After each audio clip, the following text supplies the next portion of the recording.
Hello, everyone. So my name is Cyril Zeller, and I'm heading up the group at NVidia of computer scientists and computational scientists who are partnering with HPC developers on GPU accelerating their applications. And today I want to give you an overview of NVIDIA's vision for Exascale. So Exascale is a target that the HPC community set for itself to build supercomputers capable of reaching 1 exaflops within a power budget of about 20 megawatt by year 2020. And those supercomputers, as the previous speaker talked about very eloquently, would allow would simulate a very complex physics system with high fidelity, and that would drive scientific breakthroughs that then would lead to technology breakthroughs in high-tech industries such as aerospace, transportation, nuclear energy, bioinformatics, and others. The power budget of 20 megawatt is a power budget that has been that multiple system operators agreed on will mitigate cost of ownership and the cost of building new power delivery infrastructures. And the year of 2020 just comes from extrapolating the historical trend of the increase of computational capabilities of supercomputers. So today, the most powerful supercomputers deliver about 20 petaflops with using a power budget of about 10 megawatt, and so that means a 2 gigaflops per watt power efficiency. And to meet our goal of 1 exaflop with 20 megawatt, we need the Exascale system will have to deliver 50 gigaflops per watt, which is 25 times more than what we have today. And that energy efficiency challenge is really the first of the 3 challenges that we face on the path to Exascale that I will describe in this presentation. So progress in process technology will only get us so far, and how far.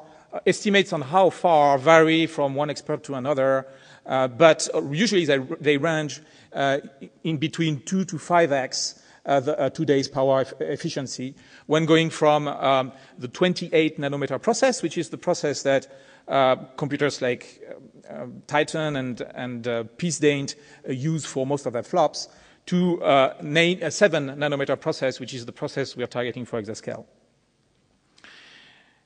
And of course, these estimates are going to be refined as we go from one process to another in the time leading to Exascale.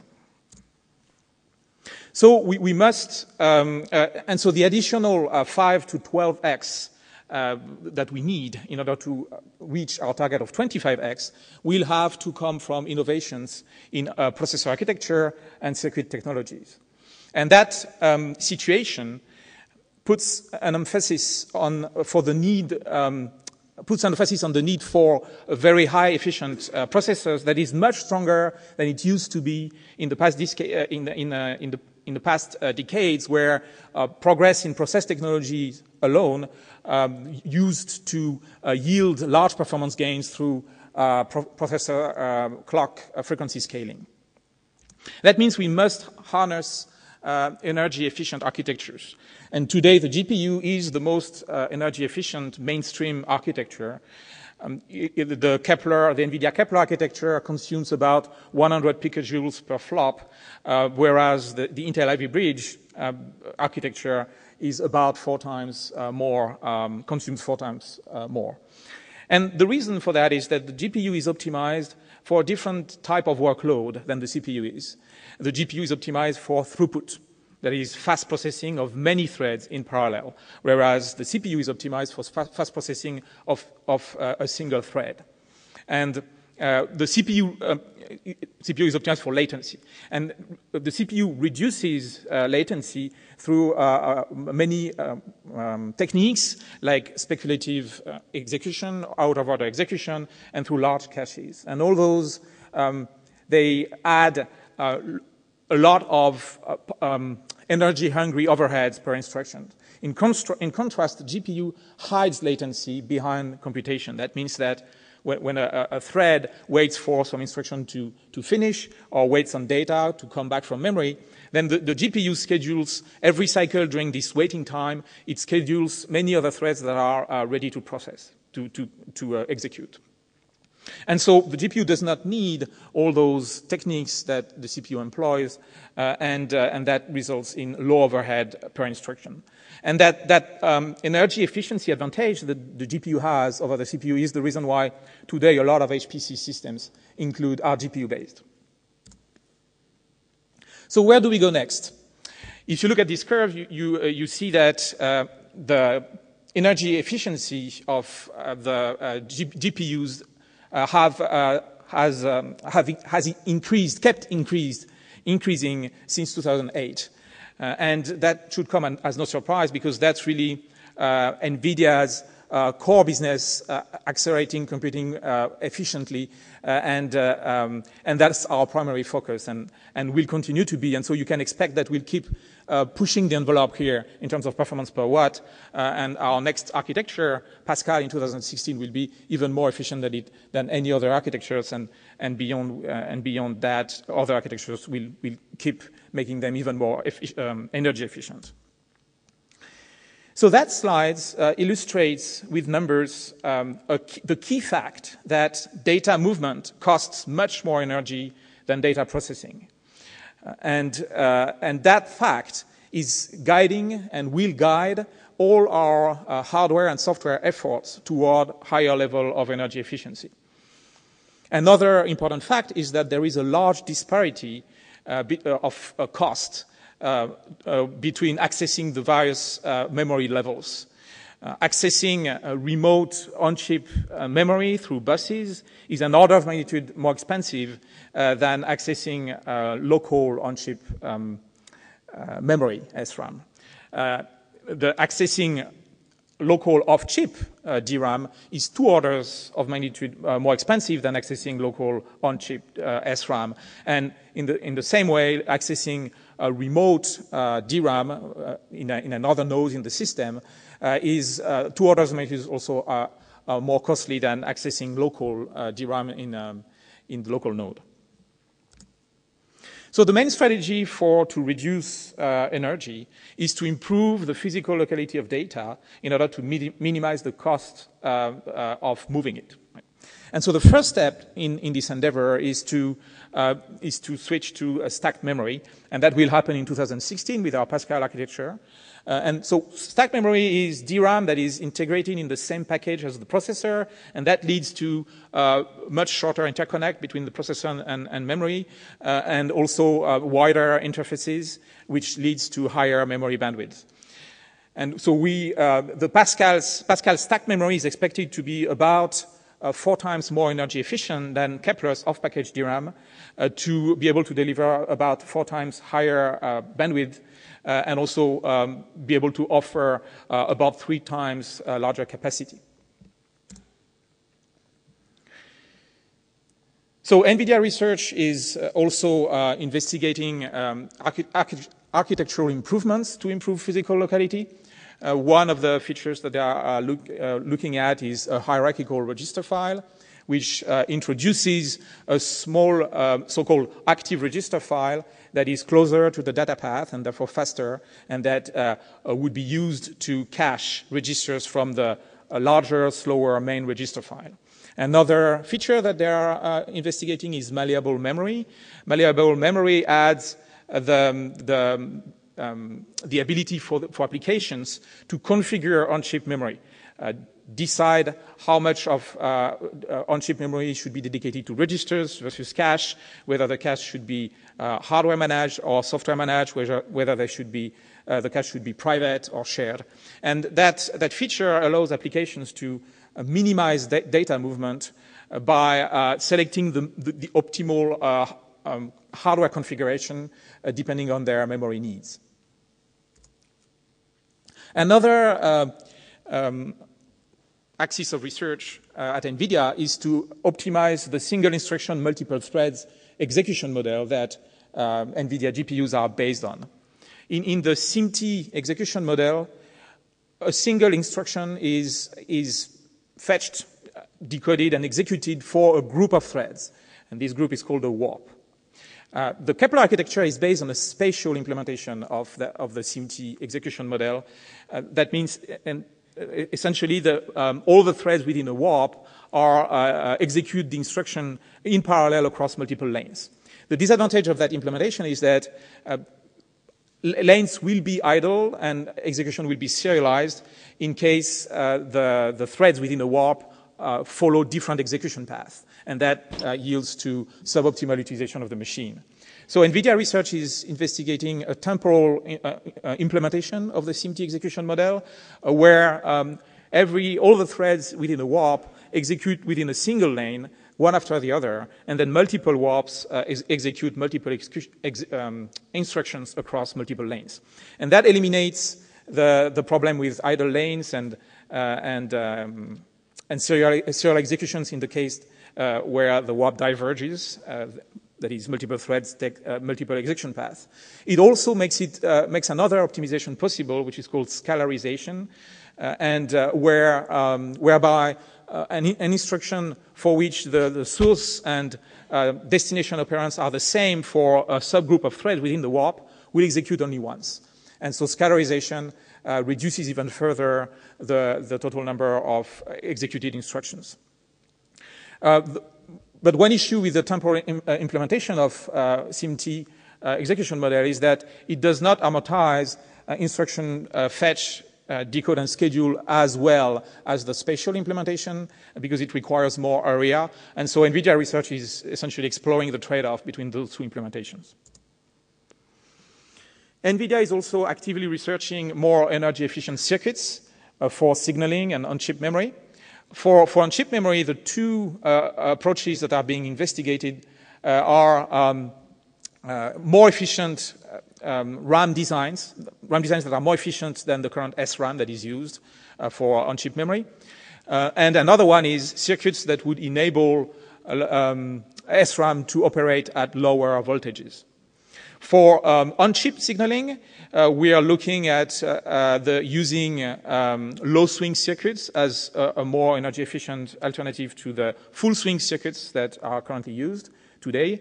And for off-chip signaling, NVIDIA research has developed new signaling circuits that are based on a very promising technology called ground reference signaling, and that can be used for both on-package and off-package communication. Okay, so here is a diagram of our vision of what we think an exascale node will be. And you can immediately see that it is heterogeneous with a mix of throughput-optimized cores and latency-optimized cores. And that's because we believe that although most of the application work should be performed by the latency-optimized cores for a best performance per watt, applications will always need a few latency cores for fast single-thread performance in order to be able to execute the hopefully small remaining fraction of the application that is still serial. So the exascale node in our vision is made of 3 building blocks: GPU, CPU, NIC, and they could be several sockets as a natural evolution of the design of today's nodes, or they could be a denser solution like a multiple chip module or one chip. And so because we think that the future is that this exascale node will be heterogeneous, we've been working hard to make sure that our offering is broad. And today, NVIDIA GPUs support all major CPU platforms: ARM64, x86, and Power. x86 will continue to drive much of the business for us, but we expect that systems that are based on ARM64 and Power the number of these systems will grow in the future. Those 3 building blocks that makes an exascale node, they will need to be tightly integrated. And that's why we have invested in a high-speed interconnect called NVLink that will be able to deliver between 80 to 200 gigabytes per second, essentially enabling CPU to GPU data transfers to operate at the same speed as CPU memory. In other words, the GPU will be able to access CPU memory with the same bandwidth as the CPU can. NVLink will be available in 2016 and with planned support for power CPUs. So we expect Exascale systems to have at least 50,000 nodes, and probably much higher than that, with petabytes of memory capacity. So that means that an Exascale system will have a large number of components, and that fact, compounded with the fact that circuits will be of narrower voltage timing for power efficiency, means that an Exascale system will be much more susceptible to intermittent failures than today's systems. And that resilience challenge is the second challenge that we are facing for Exascale. NVIDIA is researching solutions to increase the mean time to failure in future systems, and there are three research axes. The first one is circuits that are more tolerant to variations in voltage, in temperature, and other important factors. The second axis is more vigilant hardware error detection and recovery. And the third one is application-level fault tolerance based on distributed checkpointing, programmer-guided checkpointing, and error containment domains that minimize the impact of errors and enable more efficient recovery. So a consequence of hardware moving towards higher energy efficiency is that the future of HPC programming will be massively parallel, hierarchical, and heterogeneous. Massively parallel programming means that some applications will have to be restructured so that they solve a throughput problem, right? And it also means that all the available parallelism in the applications will need to be expressed and exposed. And that's really imperative because the degree of parallelism that we expect for Exascale is huge. We expect on the order of 100,000 thread for a single GPU, and that means 1 billion threads for an Exascale system, on the order of 1 billion threads. Hierarchical programming means managing the placement of data in memory across the whole memory hierarchy to expose locality. And heterogeneous programming means managing separate memory spaces of the CPU and the GPU, and managing concurrent execution of the serial code on the CPU and the parallel code on the GPU. So that leads us to the third challenge on our path to Exascale, which is a programming challenge. And to face this challenge, we will have to design a development platform that provides portability, control, and productivity. Portability in order to allow programmers to express this available parallelism and locality in a way that is independent from the targeted hardware. Control so that programmers will be able to achieve maximum performance for a targeted platform if required. And productivity, obviously, to minimize development costs. And productivity will be achieved through simple programming models and fast and high-quality tools and libraries. The HPC community will also have to probably refactor some applications if they want those applications to achieve high-performance Exascale systems. And we'll have to find new parallel approaches and algorithms for problems that today have a solution that is either serial or doesn't have enough parallelism. So the CUDA programming model that NVIDIA GPUs are based on has actually been conceived to guide the programmer towards massively parallel, hierarchical, heterogeneous programming. It assumes a host system and parallel device systems with separate memory spaces, and then the execution model on the parallel device system is exposed as a hierarchy of threads, blocks of threads, grids of blocks, and a corresponding memory hierarchy. It's implemented as simple extensions to mainstream languages such as C, C++, Fortran, Python, and others. And you can see in this simple C sample that has the CUDA C sample that the parallel code is executed on the GPU through just a simple function call, parallel sort. and with only the addition of triple angular bracket notations that allows the programmer to specify launch parameters. And that's really the only syntax that CUDA-C adds to the C program in order to execute C on the GPU. It also comes with a runtime. The runtime has all the memory management functions that are required to allocate memory on the GPU, to copy data between the CPU memory and GPU memory. And those memory management functions, they are very similar to the memory management functions that are provided by the C runtime to manage CPU memory. So here's a diagram of today's CUDA development platform. It adds, in addition to the programming languages that we just discussed, it adds two higher level programming approaches, libraries and compiler directives, and those three programming approaches can be combined in the same program. It also comes with a collection of productive tools, such as Parallel Insight IDE, the CUDA GDB debugger, the visual profiler, and also an open compiler toolchain that lets developers compile their favorite languages to the CUDA platform. So here's a selection of some of the most prominent GPU-accelerated libraries. They cover multiple domains that range from linear algebra to image processing and random number generators. GPU-accelerated libraries provide drop-in acceleration in the sense that programmers just have to call those libraries in the same way they call regular CPU libraries, and then they get GPU acceleration without the need of understanding the GPU programming model. Some developers favor approaches that are based on compiler directives, and OpenACC is for them.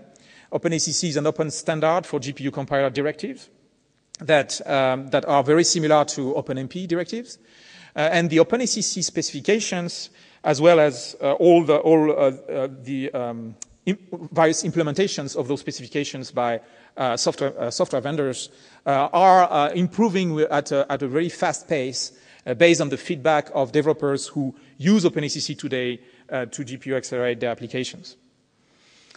We are also actively contributing to the OpenMP Accelerator group, and there is a lot of idea sharing between that group and the OpenACC working group. In fact, the two specifications are converging on a common set of capabilities for accelerated computing. So here are three actions that we are taking in order to further improve our development platform. First, we're going to provide hardware support for a unified CPU-GPU memory space that will facilitate heterogeneous programming. We're also researching on how to improve programming models, and we're working toward standardization. So unified memory is a programming model feature that we introduced recently that eliminates the need for explicit memory copies between CPU memory and GPU memory. Those memory copies are done by the runtime under the hood. But the current implementation, today's implementation, has limitations. In particular, it only applies to memory blocks that have been allocated with a special allocator. Pascal in 2016 will provide the required hardware support to eliminate all those limitations and generalize unified memory to any piece of memory allocated using the regular malloc calls, as is illustrated in this code sample on the slide. So NVIDIA Research is also researching on programming model improvements. They are exploring how the mainstream languages should evolve in order to embrace the trajectory of hardware. And more specifically, they do that by first implementing, developing a unified model for heterogeneous systems that provides some portability through a single notation for all processors, but also control through language extensions that are used to generate code that is processor specific. They've also developed CUB, which is a set of highly tuned low-level collective operations such as reduce, scan, sort, that GPU developers can actually directly use in the GPU code, and that actually has proved pretty popular among the programmer community. NVIDIA Research has used CUB as a foundation to a higher level a portable collection-oriented framework that aims at letting programmers express parallelism and locality in a platform-agnostic way. And finally, they've also developed a framework that automatically changes the memory layout of data structures to make them hardware-friendly for higher performance, for example, by changing in-place arrays of structures to structures of arrays. There are a few standardization efforts that have started. One of them is a standard C++ parallel library that NVIDIA Research has developed in collaboration with engineers from other companies, and that has been that they proposed to the C++ standard committee, and the committee accepted it as an official technical specification working draft. There are also multiple projects from Samsung and from Mentor Graphics to integrate OpenECC into GCC. And when those projects will have completed, they will broaden the adoption of OpenECC by making it free and pervasive, like GCC is. We are working hard on making parallel programming pervasive by increasing the number of institutions with CUDA developers around the world, increasing the number of university courses teaching CUDA around the world, and of course also by increasing the number of CUDA-enabled GPUs that are shipped around the world. And that's the best way to foster the research in parallel algorithms that we absolutely need for Exascale. NVIDIA is investing in all the major HPC countries around the world, and in particular in Europe. In Europe, we have 12 offices. We are members of 3 HPC labs. And in the past years, we have actually acquired 3 European companies. Here are examples of customers of ours, European customers, in the automotive industry, medical imaging industry, oil and gas, HPC, and finance industries. Here are examples of projects we are involved in Europe. SKA, one of them, the Human Brain Project, and we're also a member of ETP for HPC. The CUDA academic program has also good coverage in Europe with 4 CUDA centers of excellence. GPUs are the most efficient mainstream processors today, and they have a large install base. They have also a sustainable business model because the underlying core technology is leveraged across multiple big industries like consumer graphics, professional graphics, mobile computing, cloud computing, and high-performance computing. So HPC is really an incremental investment for NVIDIA.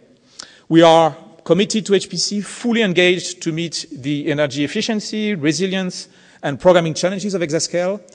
We are building the required HPC ecosystem jointly with education, tools, system, and CPU providers around the world.